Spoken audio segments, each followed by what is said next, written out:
Alright guys, TacticalRab back again today. Hope you're all doing well and enjoying your day so far, and welcome back to Valorant News. And there we have it, ladies and gentlemen, the North America Last Chance Qualifier is over. Cloud9 Blue are the team to qualify for Champions. Going to be diving today into exactly how this all went down, some of the follow-up on social media, and what this means for December in Berlin. Very much intrigued to your thoughts in the comment section below. If you enjoyed the video, hitting the like button is the best thing you can do to help this channel reach more people. Please consider subscribing if you haven't already, just on the verge of 200. Just absolutely love to see it. Of course, this is the bracket for the LCQ. That of course started on LAN, then went to online. The grand finals that all of us expected, Rise versus Cloud9 Blue, I'm sure. 100 Thieves of course falling out as we looked at yesterday. Bit of a surprise really to see these two teams end up in the grand finals. But kind of interesting how Rise Nation had gone through this entire tournament effectively being the underdogs. They then came into this grand final pretty much as favourites, and that may not exactly have worked to their advantage. C9 Blue of course very much a very solid team. They clearly improved massively throughout the tournament as well, but Rise felt like they might just be too strong right here, especially because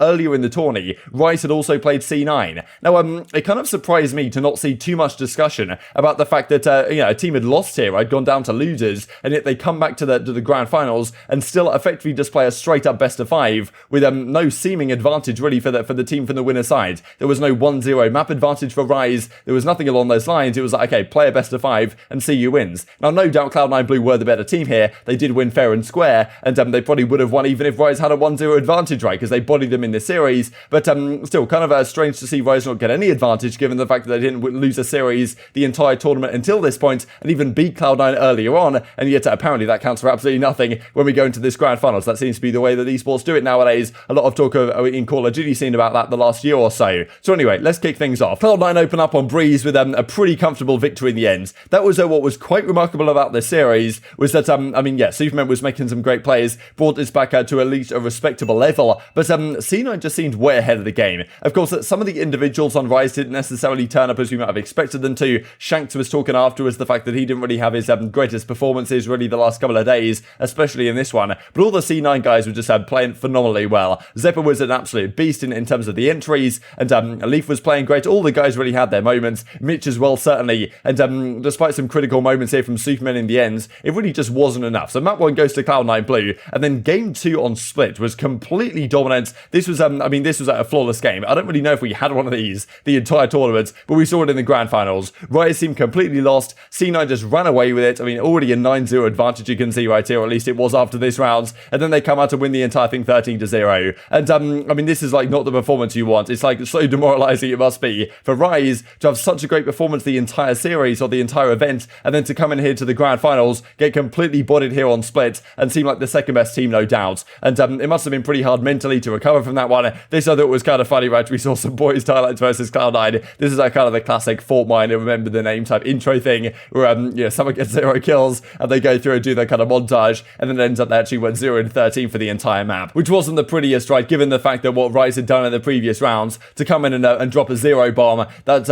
it's pretty tough against a team like Cloud9 Blue in the grand finals, of course. It's such an important match, right? The most important match of these guys' careers to try and make it to champions. But it does not happen for them in the end. As Cloud9 even say right here, they were straight talking trash and throwing shots on the timeline. Are you guys even going to show up for the finals? You sickos say Rise in the replies. But you guys either going to come along to this thing because we're here, most certainly. The last map was a little bit closer here on Binds, and it got a little bit better, and Shanks kind of turned up for a while. Like Shanks, he didn't really have his greatest moments, but he had a couple of good plays right here. Early on, it seemed like Rise might be able to fight their way back into this one. It was possible, but at the end of the day, I'm sure there's some discussions we can have in the coming days as well on whether the best of 5 is the best format here, just because a lot of best of 5s can get kind of boring. Now, whether that's obviously it depends on the situation, the format, and all this type of stuff, but I think a lot of people might have said if this is a best of 3, it might have been more interesting than feeling like it was already over when Cloud9 were up 2-0. Not necessarily the case though, like this one went down to the wire, 9-9 it was at the time, but Zeppa and Zeta, they had some critical moments right here. They were getting some great kills, and that of course was the critical moment right here. This is a massive round to go up 10-9 here, it made a massive difference for Cloud9 Blue just to hold on to this defense, and in the end that got the job done. They complete the retake. Look at these kills from Zeta. This guy's absolutely unstoppable. They pretty much get all their headshots, win the round, and that was critical to them closing out this series in a very comfortable 3-0 in the end. Surprising to me. I thought this was going to be closer. I thought it could be a game 5 written all over it, but no. It's C9 who qualify for champions, the final team from the North American region, in pretty surprising fashion after, of course, TenZ goes to Sentinels, and they still still managed to build a team that's capable of going all the way through this LTQ and getting the job done. Very impressive. Of course, guys who are teamed with a Seal before and Chaos before that, so I guess you could argue that he went to 100 Thieves to kind of sabotage their roster to give them a good situation. I'll have a look at the stats right here. So cNed a 3-0 over Rise. Disappointing for the Rise guys, right, who just didn't quite turn up when it mattered right at the end of the day. But I mean, here you can see overall zyppan and I mean Leaf especially just with some phenomenal work. And I mean, yeah, it was just tough for the guys on Rise, especially this map 2 split. Looking at this is kind of ugly on the eyes, to be honest. But yeah, 0-13 for Poised. This is a brutal map 2, and I mean this is Breeze if you guys want to look at it as well. 13-8 in the end. It closed out on map 1, and then well, map 3 on Bind 13-11. It was a close fought affair, but in the end, cNed just about had enough. They win the entire thing, and they take their spot as champions. This, of course, the bracket on the whole. Then, if you guys didn't see it already, so cNed Blue 3-0 over Rise. They get the job done, and well, they will move on to champions. Some of the replies here was pretty incredible. Of course, I'll finish out with some clips for the video, but this is a winning moment where these guys know they're going to champions, and they could do some serious damage if they keep playing like this, because not a team to be underestimated by now by any means at all. And well, this in Vanity, we know he likes to throw some things on the timeline. This is what he says: 3-0 over Rise Nation. Scrim9 are going to champion. So yeah, Scrim9 have been called for a very, very long time at this point, with yeah, of course, doing pretty good in scrims, not necessarily performing in the real matches. We saw this tweet, for example, from Dephh that Dephh was kind of making fun of yesterday after they took down xNed. Rough for Cloud9 considering how dominating they've been in scrims recently. And I mean, yeah, saying effectively, yeah, Cloud9 they're just a scrim team. Of course, they turn up here, it seems, when it matters on the real stage. Leaf wasn't particularly happy with what people were talking about on the subreddit, but yeah, he drops the middle finger up right here. But I think on the whole, people were relatively supportive after the fact, at the very least. And we get all this also from Vanity, like he was throwing some daggers. Coldamenta comes out in September and says Iceland tattoo on your forehead, because that's going to be your biggest achievement ever. And then, of course, he ends up going to champions, and of course, well, falls short to G2 in the EMEA Last Chance Qualifier. So, well, Vanity and Co are going to make it. He drops the Berlin on the forehead and the clown makeup all over this thing. It's I don't know, but Vanity just an entertaining time on the timeline, no doubt. This also from Shanks. There was a couple of tweets that he ended up deleting just because he had a hard time, right? It was a difficult performance from him in the grand finals. Didn't quite get the job done. And yeah, I guess they're going to have to wait till next year. Such a great team the Rise Nation guys have. A lot of huge amount of potential there. Just fell short in the end. And that's how brutal these last chance qualifiers are, right? With only 16 teams making it to champions. And speaking of those 16 teams, here they are. So Gambit, Sentinels, NV, Crew, of course. We talked about these a couple of days ago. But down here at the bottom, the qualifiers through the last chance qualifiers, we've got Team Liquid from, of course, the EMEA region, Furia from South America, APAC have Full Sense, and Cloud9 Blue are the team from North America, to the surprise of a lot of people, to be honest. But very impressive stuff. Lots to talk about in the coming days. What roster changes I'm sure some of these teams are going to be making.